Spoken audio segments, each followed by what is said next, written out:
আস্তাগফিরুল্লাহ, আস্তাগফিরুল্লাহ, আস্তাগফিরুল্লাহ। হাঁটছি, চলছি, ড্রাইভিং করছি, বাস স্টেশনে অপেক্ষা করছি, ফিলিং স্টেশনে ফুয়েল নিচ্ছি, পড়বো আস্তাগফিরুল্লাহ। কি পড়বো? আস্তাগফিরুল্লাহ। যারা সব সময় আস্তাগফিরুল্লাহ পড়ে তাদের রিজিকের কোনো টেনশন হয় না, রিজিক নিয়ে তাদের আর কোনো চিন্তা থাকে না। আল্লাহর নবী নূহ আলাইহিস সালাম যিনি ওনার জাতিগোষ্ঠীকে বলেছিলেন, ফাকুলতু আস্তাগফিরু রাব্বাকুম ইন্নাহু কানা গাফফারা, তোমরা বেশি বেশি ইস্তেগফার করো, তিনি ক্ষমাশীল। ইস্তেগফার করলে কি হবে? ইউরসিলিস সামা আলাইকুম মিদরারা, রহমতের বৃষ্টি বর্ষণ হবে, তোমাদের জমিগুলো উর্বর হবে। ওয়া ইউমদিদুকুম বিআমওয়ালি ওয়া বানিন, আল্লাহ তাআলা তোমাদেরকে সম্পদে বারাকা দিবেন, সন্তানে বারাকা দিবেন। ওয়া ইয়াজআল লাকুম জান্নাতিন ওয়া ইয়াজআল লাকুম আনহারা, তোমাদের ফসল ক্ষেতগুলো সবুজ শ্যামল হয়ে ভরপুর হবে, তোমাদের রিজিকে বারাকা নেমে আসবে।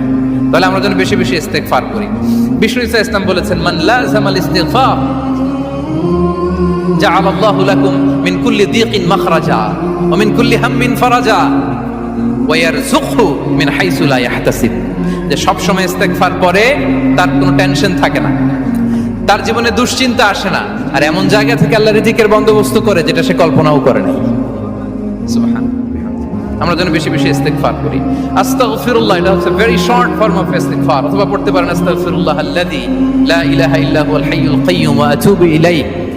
সাইয়্যিদুল ইস্তেগফার মুখস্থ আছে না আমাদের? এটা যেন বেশি বেশি পড়ি। ইয়াকিনের সাথে যে সাইয়্যিদুল ইস্তেগফার পড়বে, যেই দিন পড়বে ওই দিন যদি মৃত্যু হয় সে জান্নাতি। কোন রাতে মুকিনান বিহি, ইয়াকিনের সাথে যদি সাইয়্যিদুল ইস্তেগফারকে রিসাইট করে, ওই রাতে যদি সে মৃত্যুবরণ করে, বিষ্ণু বলেন সে জান্নাতি। তাহলে প্রিয় ভাই এবং বোনেরা, আমরা যেন ইস্তেগফার করি।